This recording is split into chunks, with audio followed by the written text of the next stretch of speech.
저희도 지금 포트폴리오에 전기차 관련주들을 좀 2개에서 3개 정도는 지금 담기 시작을 했고 추석 이후 특히 10월 같은 경우는 미국 시장이 긍정적일 가능성이 높아요. 미국이 어떤 대통령이 되시든지 간에 이 AI 관련 이런 것들이 조금 더 저는 긍정적일 수 있다고 생각을 하는데 우리가 혜택을 볼 수 있는 산업들이라면 산업별로 따로 투자를 하시는 게 맞는 것 같고 저는 지수 투자는 지향하는 게 맞다.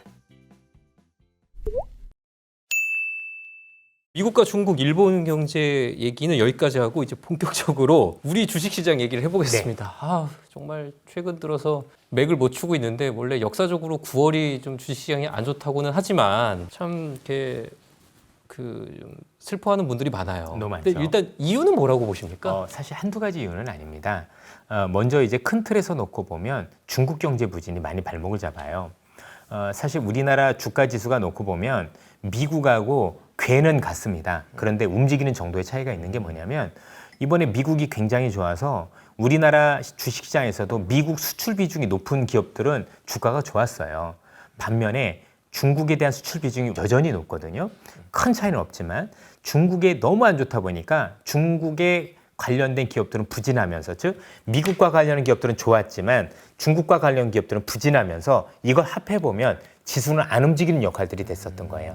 그게 첫 번째 원인이었다고 볼 수가 있을 것 같고 두 번째는 그동안 많이 올랐던 기업들 중에 몇몇 산업들이 쉬어가는 흐름도 있었어요. 네. 대표적인 게 2차 전지였죠. 최근에 캐즘 이런 것들이 도우면서 근데 그게 생각보다 지수 비중이 굉장히 높았다라는 거죠. 이런 영향도 있었다라고 봐야 될 것 같고요. 세 번째가 또 되게 웃긴데 삼성전자가 맏형 역할을 못 해준 것도 원인이 돼요. 시가총액 그것도 월등히 시가총액이 큰 1위짜리가 오히려 빠져줘 주면 다른 것들이 다 움직여도 지수가 별로 안 오르는 어이없는 일이 벌어져요. 특히 코스닥 시장은 이와 관련된 부품이나 장비 회사들이 많잖아요. 이 역할도 있었다고 보시면 될 것 같고요. 마지막으로는 금투세 영향도 굉장히 컸어요. 지금 많은 정치권에서는 이걸 가지고 굉장히 논의도 많이 하고 계시고 이거에 대해서 조금 이제 긍정적으로 얘기하신 분도 있고 아니신 분도 여러 가지가 있겠지만 진짜 자본시장을 아는 분들이라면 이 피해가 얼마나 큰지 아셔야 돼요. 그렇죠? 나름대로. 왜냐면 일단은 지금 이 상황에서 발을 빼려는 분들도 많이 계시고 또 실제 주식을 사야 되는데 이것 때문에 사는 걸 미뤄보겠다는 분들 많으신데 이렇게 되면 수급이 여건이 너무 안 좋아지잖아요. 그러면 조금만 팔아도 와르르 무너지는 시장이 돼요. 제가 제일 안타까웠던 건 뭐냐면 이게 너무 세금 쪽에만 포커싱이 맞춰져 있더라고요. 그 문제가 아니라 현재 우리 주식시장 자체가 과연 금투세를 낼 정도로 굉장히 좋은 시장이냐. 일단은 미국 시장과 견주어서 또 선진 시장과 견주어서 일단 매력이 있어야 되는데 그렇잖아도 지금 중국 경기에 너무 올인돼 있는 부분들도 있어서 매력이 떨어지고 있고 우리 대기업들도 제가 볼 땐 주주 가치에 대해서 너무 인색하시거든요. 그래서 또 지배구조도 좀 너무 후진적이고 이러다 보니까 사실 주식하기가 굉장히 어려운 환경이 되어 있는 매력이 없는 시장인데 거기다 매력이 더 없게 만드는 게 금투세잖아요. 그러면 만약에 이게 잘못됐을 경우 일단 크게 보면 우리 국민연금 같은 경우 투자할 수 있는 대상이 아닐 수도 있고 또 나중에 국민연금이 주식을 팔면 빠지면서 우리 노후도 문제가 될 수도 있는 거고 주식시장이 되게 활발해야 돼요. 우리 중견기업들은요 은행에서 돈 벌리기가 어렵기 때문에 주식시장을 통해서 또 자금 조달도 해야 돼요. 근데 시장이 어려워지면 우리 중소기업들도 많이 어려워질 수 있지 않습니까? 그리고 마지막으로 한 가지 분명한 건 주식시장 매력이 없어질수록 이 자금들은 부동산 시장을 흘러갈 가능성도 있다라는 거죠. 이런 것들을 많이 감안해 주셔서 양당 이렇게 대표들께서 또는 의원들께서 좀 현명하신 결정을 내려주셨으면 하는 바람은 있습니다. 맞아요. 예. 시장이 제일 싫어하는 게 불확실성인데 그럼요, 아니 지금 1, 예. 2년째 빨리 뭐 하든 안 하든 결정이라도 내주든가. 연말까지 가면 그러니까. 정말 그러면 죽어요. 대비라도 하잖아요. 뭐 맞습니다. 한다고 하면. 근데 그것도 안 하고 계속 뭐 한다 안 한다만 이제 싸우고만 있으니까 좀 답답합니다. 잘해주셨으면 예. 좋겠어요. 예. 그럼 이제부터는 좀 이제 업종별, 좀 네. 섹터별로 좀 짚어보려고 하는데 일단 뭐 AI 반도체 얘기 안 할 수가 없습니다. 네. 그래서 아까 잠깐 이제 삼성전자도 언급해 주셨지만 지금 녹화를 목요일에 하는데 좀 좋은 소식이 있었어요. 좀 엔비디아가 좀 이게 8% 이제 넘게 오르면서 우리 주식시장도 조금 이제 웃었는데, 그러니까 젠슨 왕이 그런 얘기를 했어요. 이게 TSMC가 매우 훌륭하지만 필요할 때는 다른 업체를 이용할 수도 있다. 이거 삼성전자를 염두에 두는 거 아니냐라는 얘기 때문에 그런 얘기도 있는데 약간 오해가 있다고도 볼 수가 있는 것 같고요. 그래요? 예. 어쨌든 중요한 건 엔비디아 입장에서는 두 회사밖에 없는 건 사실입니다. 그래서 지금은 엔비디아 입장에서는 삼성전자를 정말 많이 이용하고 싶어 합니다. 맞아요. 진짜로 그죠?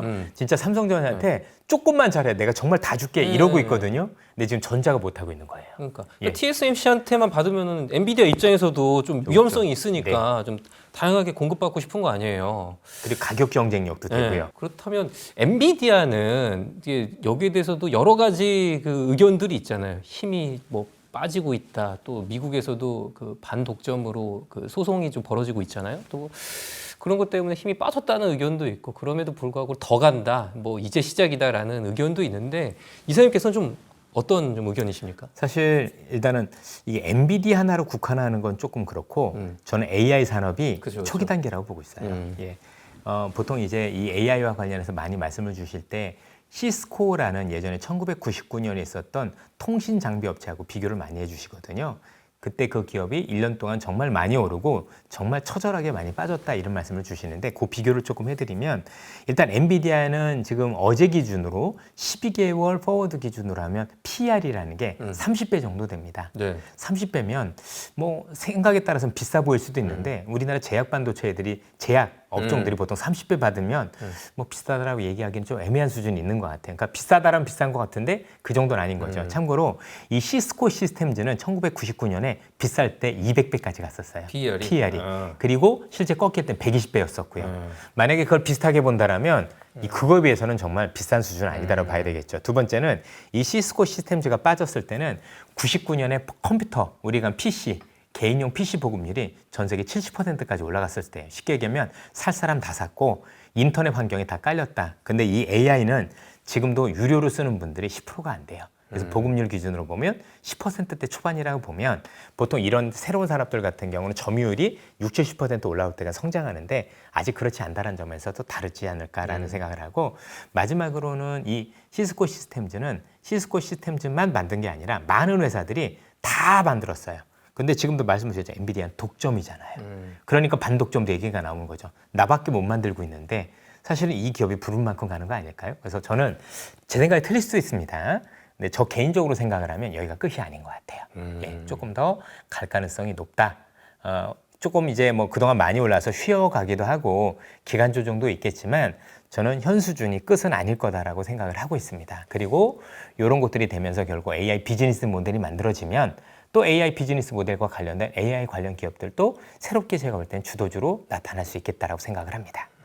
아 근데 이게 회의론이 계속 좀 나오기는 하는 게 이번 주였나요? 그 애플 아이폰 16이 이제 출시가 됐는데 좀 뜨뜻미지근했잖아요. 네. 이게 뭐 첫 AI 폰이라고 하는데 그래서 아까 뭐 이사님도 말씀하셨지만 이게 AI 비즈니스 모델이 뭔가 막연하다 보니까 조금 이런 실망감들도 계속되는 것 같은데 이번 그 애플 아이폰 그 출시는 좀 어떻게 보셨습니까? 지금 말씀 주신 것처럼 일단 이 아이폰 자체가 뭔가 인기를 끌려면 AI를 보여줘야 되는데 이번에 AI가 장착이 안 됐어요. 지금 안 되고 아마 한 2달 뒤에 이렇게 소프트웨어를 통해서 업데이트식으로 지금 아직 완성도가 낮아서 그런 거거든요. 네. 그래서 이 아이폰에 대한 평가는 그때 봐야 될 것 같아요. 일단은 기계가 새로운 거니까 이전보단 좋겠죠. 그래서 지금 많은 분들이 기대하는 건 뭐냐면 그동안 아이폰 사셨던 분들이 너무 오랫동안 안 바꿨다. 그래서 교체 수요가 생길 때가 되었다라고 말씀을 주시는 건 그분들의 어떤 긍정적으로 바라보고 싶은 마음인 것 같아요. 그런데 어쨌든 이 폰이 우리가 생각하는 만큼 수요를 새롭게 이끌려면 야, 내가 아이폰을 쓰니까 이런 AI 기능을 활용할 수 있네라는 AI에 대한 매력이 좀 있어야 될 거 아닙니까? 근데 그 매력은 우리가 조금 더 한 달 뒤에 살펴봐야 될 것 같아요. 왜냐면 일단 어떤 식으로 어떻게 들어오는지 지난번에 한번 시연을 했었어요. 그러니까 AI 인텔리전스라 그래서 AI 비서를 장착을 한 건데 그 비서가 써보니까 정말 사람의 일이 필요 없을 정도로 수고를 많이 던다라고 하면 그건 제가 볼 때는 의외로 반향이 클 수도 있거든요. 그래서 저는 나쁘게 보는 편은 아닌데 그래도 일단은 그 AI가 장착됐을 때 좀 아쉽죠. 이번에 들어와서 나왔었으면 뭔가 좀 좋았었을 텐데 그렇다 않다는 점이 좀 아쉽고요. 한 가지 그게 좋은 점이라면 그 마음의 걸림돌이 있어요. 뭐냐면 중국에서 아이폰 인기가 없어요. 옛날에는 꽤 인기가 있었지만 벌써 점유율이 3위, 4위로 떨어져 있어요. 예전에 2위였는데 왜냐하면 그동안 중국 폰들이 너무 좋아지면서 파웨이나 오포, 비보 아니면 샤오미를 쓰는 분들이 굉장히 많아졌어요. 또 하나는 중국 정부의 어떤 규제도 좀 있죠. 네. 참고로 현재 이 애플이 하고 있는 이 AI는 중국 위에서 못 써요. 중국 기업 거를 써야 돼요. 뭐 바이두 걸 쓰거나 그런 점도 제약점이 될 수가 있겠죠. 그래서 그런 점들을 하나하나 감안해서 저는 다른 건 모르겠는데 이번에 그 애플이라네 워렌 버핏이라는 분이 애플을 절반을 덜어냈잖아요. 이건 제 추정입니다. 실제 그분이 그것 때문에 판지는 알 수는 없으나 저는 중국의 규제 때문이 아닐까라는 생각을 가지고 있어요. 최근에 이번에 뱅크 오브 아메리카라는 기업 빼놓고 워렌 버핏이 지난해부터 올해까지 비중을 줄이고 있는 기업들 보면 공통점이 중국 규제거든요. 하나가 비아디 줄였고 또 하나는 TSMC도 비중을 줄였어요. 이게 다 미중 간의 갈등이 커지면 뭔가 조금 부정적인 영향을 받을 수 있는 그런 기업들이랑 공통점들이 있거든요. 그러니까 비아디는 좋다 나쁘다가 아니라 미국에서 규제를 할 거잖아요. 미국 못 들어와 뭐 이럴 거잖아요. 그런 것들과 관련해서 제가 볼 땐 영향이 있지 않았나라고 추정을 해보고 있고 그런 측면에서 좀 애플을 바라보면 애플이 나쁘다 좋다가 아니라 중국 정부 이 부분은 정치적인 부분이잖아요. 여기에 작용할 건지는 꼭 확인할 필요가 있다. 그래서 첫 번째는 지금 나온 게 팩트가 아니라 이 나온 거에 대해서 AI가 장착되는 건 이번 달이 아니라서 그 AI가 장착된 이후에 판매량을 보는 게 저 중요하다가 첫 번째고 두 번째 중국에서 애플의 인기가 예전만은 못한 것 같다. 예전만은 못한 것 같다. 그리고 현재 그 AI는 현재 챗GPT가 들어가는 게 아니라 중국 거 AI를 달아서 써야 된다라는 측면이 있습니다. 이런 좀 부담이 있다라면 현재 긍정적인 측면은 그동안 워낙 안 바꿨다. 그래서 새 폰을 바꾸는 수요만 하더라도 뭐 기대치는 될 수 있다. 이런 의견들을 팽팽하게 맞서고 있습니다. 저는 그래서 한 달 뒤에 이 AI가 나와서 장착됐었을 때 그거에 대한 어떤 기대를 한번 보고 싶어요. 예. 그러면 좀 우리 기업들은 이 AI와 관련된 뭐 삼성전자라든지 SK하이닉스 같은 경우는 최근 들어서 좀 많이 빠졌잖아요. 그렇다면 이제 이사님 말씀대로라면 앞으로는 조금 기대해 볼 수가 있을까요? 이게 반도체 같은 경우는 짧게 보면 별로 답이 없고요. 좀 길게 보면 괜찮죠. 왜냐하면 결국 이 AI가 결국 커지기 위해서는 B2C, 즉 기업과 기업이 아니라 기업과 개인 간에, 즉 우리도 기자님이나 저나 여기서도 막 정말 AI를 활발하게 쓰는 시대가 와야 될 거 아니에요. 근데 그 정도 활발하게 쓰려면 분명히 우린 기계도 바꿔야 될 거고 이 기계도 조금 더 용량이 커져야 될 거지 않습니까? 그렇죠? 만약 그런 시대가 온다라면 이런 거죠. 이젠 보니까 이제 폰을 바꿔서 AI를 무조건 써야 될 것 같아. 그럼 사람들이 어쩔 수 없이 기기를 바꾸게 되잖아요. 그게 올 때가 저는 먼 미래는 아닌 것 같아요. 최소한 1, 2년 내에 안에 그게 되지 않을까.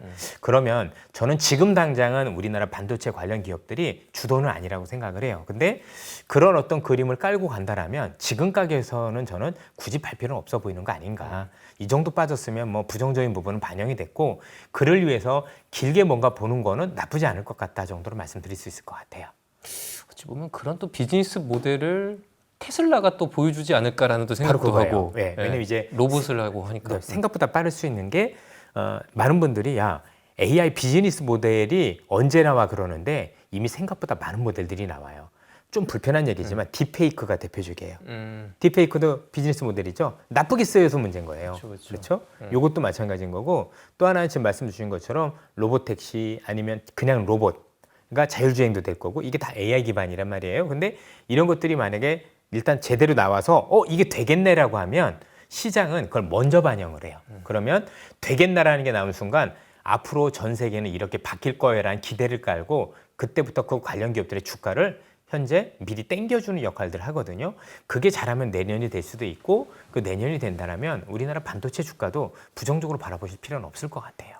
알겠습니다. 이번에는 좀 밸류업 관련주 얘기를 해보고 싶거든요. 아마 이번 달이 될 것 같은데 밸류업 지수가 곧 발표가 될 것 같습니다. 그러니까 이런 주주환원에 노력한 이제 기업들만 모은 하나의 이제 지수가 발표된다라는 건데요. 그래서 조금 약간 패시브 자금이라고 그러죠. 그럼 이제 기관들의 자금들이 좀 유입이 돼서 조금 우리 주식시장에도 좀 활력이 되지 않을까 좀 기대감이 있는데 실제로 뭐 어떻게 보십니까? 반응이 있을 거라고 보십니까? 있다라고 보고 있고요. 왜냐하면 이게 일회성이 아니기 때문입니다. 일단 밸류업에서 가장 큰 핵심적인 건 크게 두 가지라고 생각이 드는데 역시 배당을 많이 주는 것도 있을 거고 두 번째는 자사주 매입 소각이 있을 거예요. 결국 주주 환원을 위해서 하는 정책들. 근데 이 배당금은 지금 우리 시장에서는 생각보다 반향이 크지가 않아요. 왜냐하면 지금 배당금을 받으면 분류과세가 안 되거든요. 그럼 이거 잘못 받으면 종합소득과세에 들어가서 사실 안 받으려는, 왜냐하면 그런 세금이 50%가 나가요.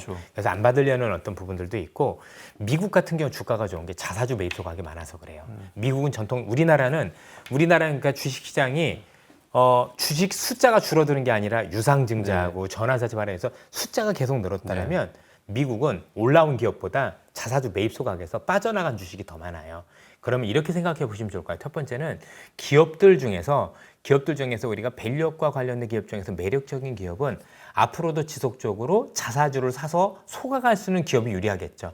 이번만 하는 게 아니라 또 하고 또 하고. 최근에도 현대차가 자사주 매입 맞습니다. 소각을 많이 해서 주목을 받았죠. 그래서 금융주가 그래서 많이 움직였던 거고, 금융주를 비롯해 그래서 첫 번째는 자사주 매입 소각이 일회성이 아니라 앞으로 지속될 수 있는 기업들 같은 경우는 주가가 흔들릴 때마다 사놓으면 제가 볼 때는 큰 무리가 없을 것 같다가 첫 번째고요. 두 번째는 이번에 지수업 구성할 때는 요건 조금 재밌는 게 있어요. 예를 들어서 이제 어떤 지수가 되겠습니다. 그래서 종목군들이 발표가 될 텐데, 그 종목군들이 발표가 되면 지수를 구성하기 위해서 이 종목들마다 비중을 두거든요. 근데 실제 밸류업을 많이 안 했는데 비중이 많이 올라갈 수밖에 없는 기업들이 있어요. 예를 들어서 화학주 중에서 뭐 금호석유도 있을 거고 뭐 이런 식으로 안 넣을 수 없는 기업들이 있거든요.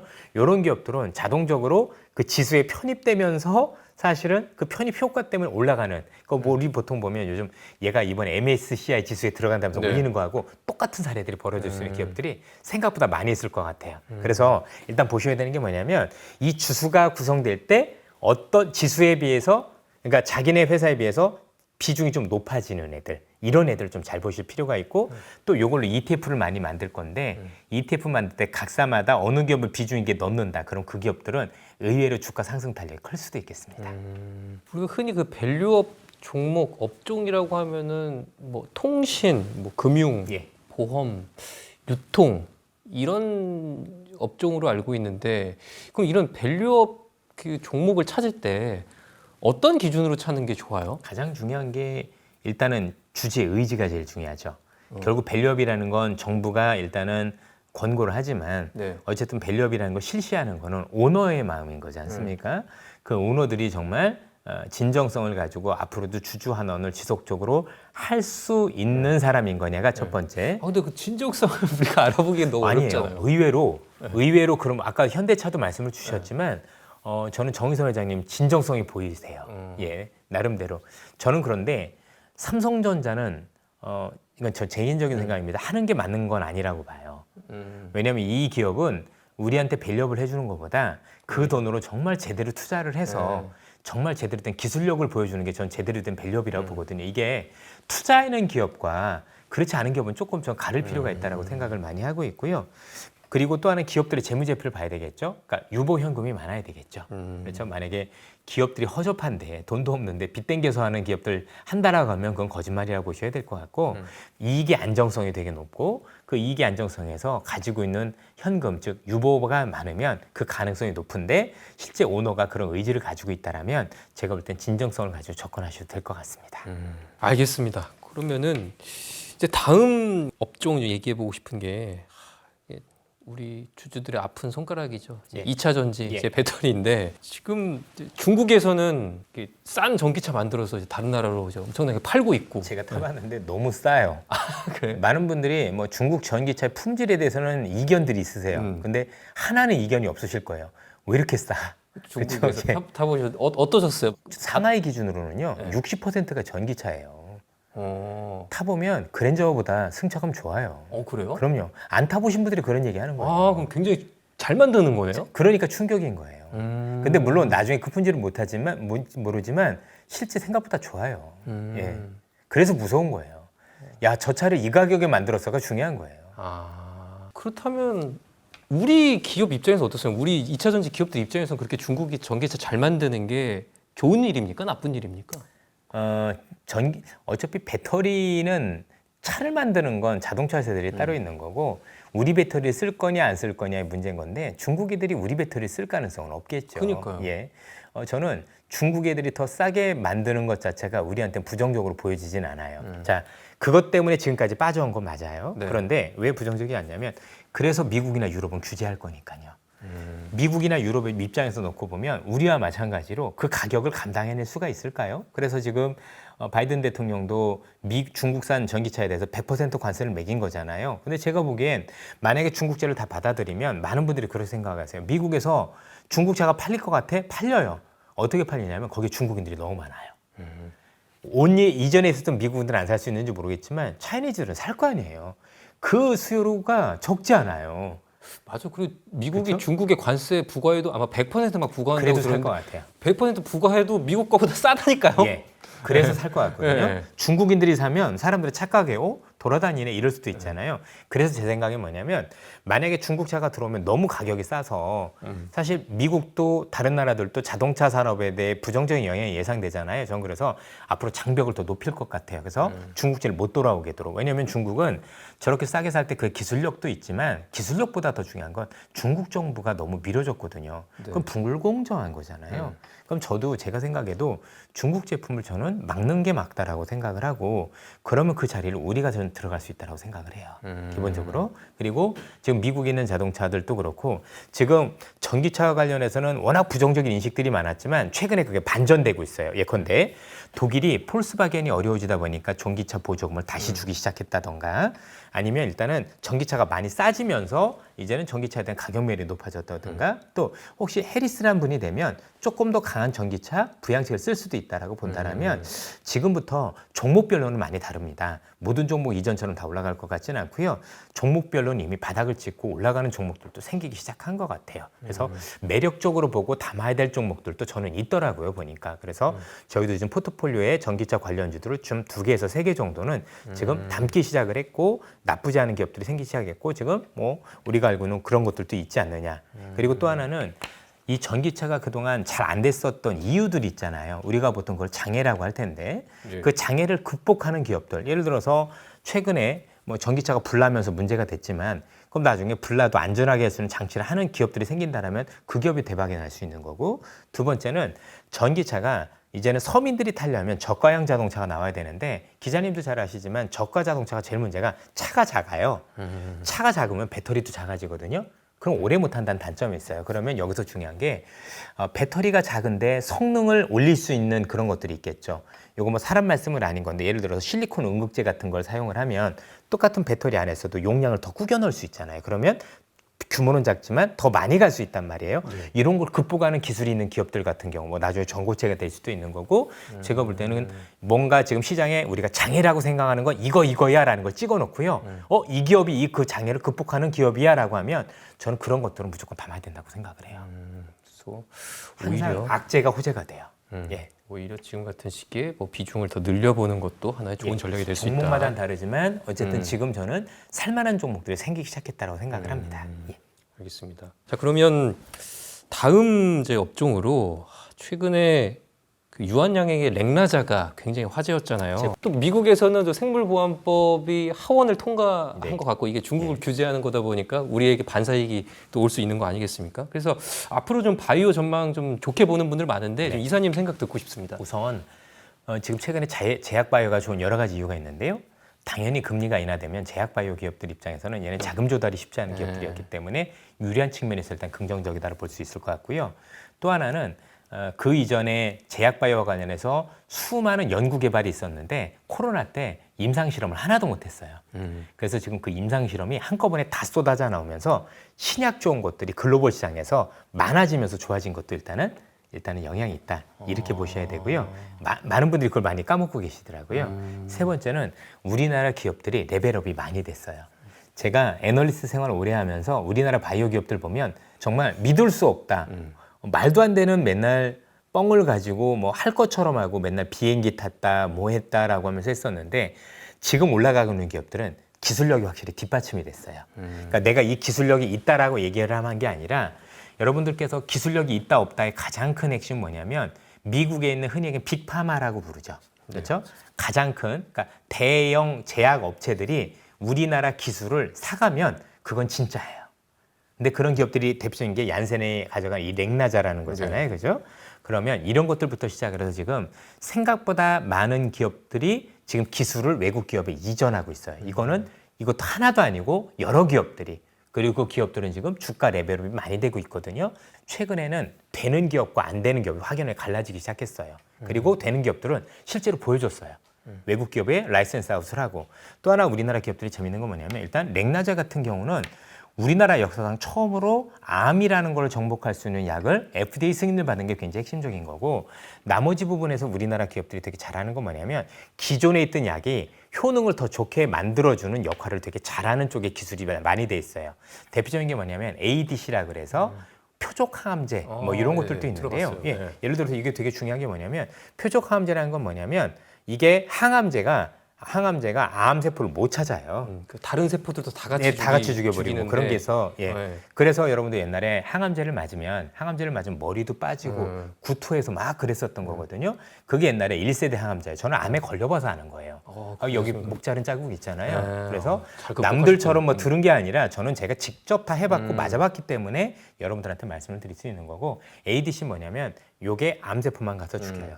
대표적인 게 여러분들 백혈병 치료제 중에 하나 있잖아요. 그 먹으면 되는 그 약, 그런 것들도 그 먹기만 하면 암세포가 죽는데 머리도 안 빠지고 생활을 할 수 있는 네. 그런 것들도 약에 나와 있는 거죠. 그런 어떻게 되는 건데 중요한 건 뭐냐면 이게 백혈병에만 되는 게 아니라 기술력 하면 간암에 될 수 있고 폐암에 될 수 있고 유방암에 될 수 있겠죠. 범용성이 있군요. 예, 그래서 그거를 우리는 플랫폼이라고 부르는 거예요. 그렇죠? 또 하나는 최근에 또 우리나라 기업들 경우에서 이 SC 제형이라 그래서 원래 우리가 흔히 얘기하는 이 정맥 주사 맞던 거를 피하 지방으로 바꾸면서 편리하게 하는 것들, 편리하게 하면데 약효도 좋아지는 그런 어떤 기술들도 많이 나오는 건데, 이런 것들도 되게 이제 굉장히 좀 이렇게 각광을 받는데, 이것도 뭐냐면 이 약에도 되고 저 약에도 되고, 그러니까 제가 말씀드리고 있는 요지는 딱 이거예요.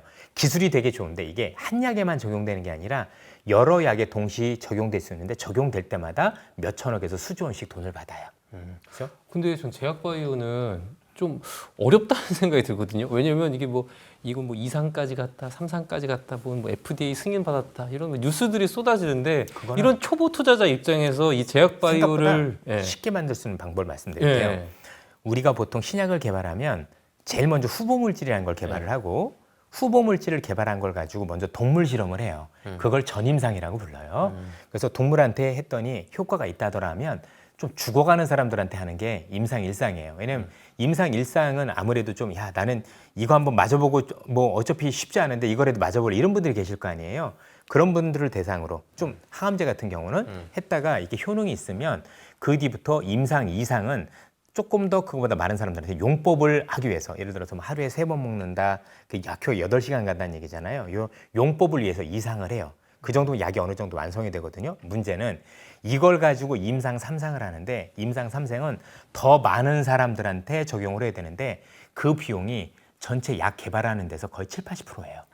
보통 한 제일 중요한 조 단위. 그러니까 우리나라 기업이 할 수 있다 없다 대부분 못 해요. 그래서 우리나라 기업들은 대부분 요 임상 2단계에서 외국 기업들한테 기술을 파는 게 일반적이에요. 이렇게 생각하시면 돼요. 만약에 내가 약을 개발했는데 전임상 때 가져가면 더 좋은 거고, 전임상 때, 1상 때, 2상 때 외국 기업들이 다 보고 있거든요. 야, 저거 보니까 괜찮을 것 같다면 다 가져가요. 그게 진짜예요. 근데 안 돼가지고 우리나라 기업이 단독으로 3상을 해보겠다. 요거 의심을 하셔야 돼요. 그거는 해외 기업이 저거 안 될 것 같아서 안 가져간 거거든요. 그러니까 본인들은 아니라고 얘기를 하겠지만 제가 보기에 때는 의심할 필요가 있어요. 왜냐하면 일단 임상상상을 내가 한다는 얘기는 외국 기업이 매력을 못 느꼈다는 얘기가 되는 거고, 두 번째는 그 1조 원을 감당할 수 없으니 유상증자가 1조 원 나와요. 그럼 주가는 이미 폭락해요. 의미가 없어져요.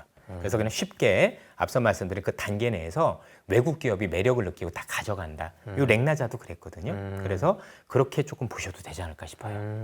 알겠습니다. 오늘 장시간 이제 업종까지 이제 정리해 주셨는데, 진짜 마지막 질문으로 우리 좀 이제 투자자들 올 한 해 좀 힘들게 이제 투자하고 있는데 추석 이후에 우리가 시장 볼 때 투자 전략 좀 어떻게 가져가면 좋을지 좀 말씀해 주시죠. 네, 일단 추석 이후 특히 10월 같은 경우는 미국 시장이 긍정적일 가능성이 높아요. 대선을 앞두고 미국의 유동성도 많이 뿌려지는 상황이라서 또 이제 최근에 있었던 경기 침체 논란도 많이 수그러들 기간이라서 일단 좋을 가능성이 높다라고 생각을 하고 있습니다. 그리고 조금 더 길게 봐서 내년에도 미국이 어떤 대통령이 되시든지 간에 이 AI 관련 이런 것들이 조금 더 저는 긍정적일 수 있다고 생각을 하는데 문제는 국내 시장인 것 같아요.